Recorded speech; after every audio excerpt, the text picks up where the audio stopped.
Hi అండి. Welcome to my channel. ఈరోజు మనం ఈ వీడియోలో గోధుమ రవ్వ ఉప్మా టేస్టీగా ఎలా చేసుకోవాలో చూద్దామండి. ముందుగా స్టవ్ ఆన్ చేసుకొని కడాయి పెట్టుకొని అందులో 1 కప్పు గోధుమ రవ్వను వేసి కలుపుకోవాలండి. మీరు కావాలంటే నెయ్యి వేసి కూడా చేసుకోవచ్చండి. గోధుమ రవ్వని నాటు రవ్వ అని కూడా అంటారండి. ఈ గోధుమ రవ్వని సన్నని మంట మీద 2-3 నిమిషాలు వేయించుకొని దోరగా అయ్యాక దింపి పక్కకు పెట్టేసుకోవాలండి. ఇప్పుడు అదే కడాయిలో 4 స్పూన్స్ ఆయిల్ వేసుకొని ఆయిల్ వేడయ్యాక మనం ముందుగా కట్ చేసి పెట్టుకున్న బీన్స్ వేసి కలుపుకోవాలండి.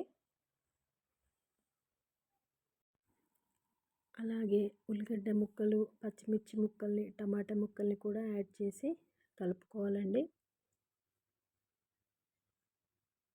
గోధుమ రవ్వ చాలా తొందరగా డైజెషన్ అవుతుందండి.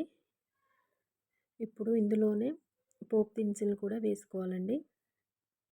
తర్వాత కొద్దిగా కొత్తిమీర, కొద్దిగా కరివేపాకు వేసుకొని కలుపుకోవాలి. తర్వాత 1 స్పూన్ సాల్ట్ వేసుకొని కలుపుకోవాలండి. ఇప్పుడు ఇవన్నీ ఇలా మగ్గాక మనం 1 కప్పు గోధుమ రవ్వ తీసుకున్నాం కదండి. నేనైతే 2 గ్లాసుల వాటర్ తీసుకుంటున్నానండి. సింపుల్గా చేసుకోవచ్చండి. చాలా తొందరగా అయిపోతుంది ప్రాసెస్ కూడా. ఇప్పుడు ఇలా వాటర్ వేసేసి మనం మరగనివ్వాలండి. 3 మినిట్స్ తర్వాత మనం ముందుగా వేయించి పెట్టుకున్న రవ్వని యాడ్ చేసుకోవాలండి. కలుపుకోవాలండి రవ్వనంతా ఇలా మిక్స్ అయ్యేలాగా. ఇదే టైంలో సాల్ట్ ఒకవేళ సరిపోలేదనుకుంటే మీరు సాల్ట్ ఈ టైంలో యాడ్ చేసుకోవచ్చండి. ఇలా కలుపుకోవాలండి మొత్తం.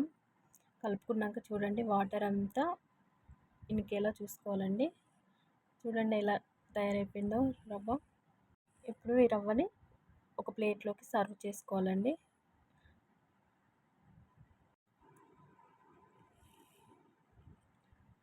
చూడండి ఇప్పుడు ఇందులో మీకు కావాలంటే చట్నీని కూడా యాడ్ చేసుకోండి. నేనైతే మామిడికాయ పచ్చడి వేసుకొని తింటున్నానండి. అంతే అండి, ఎంతో టేస్టీ అండ్ సింపుల్ గోధుమ రవ్వ ఉప్మా రెడీ అండి.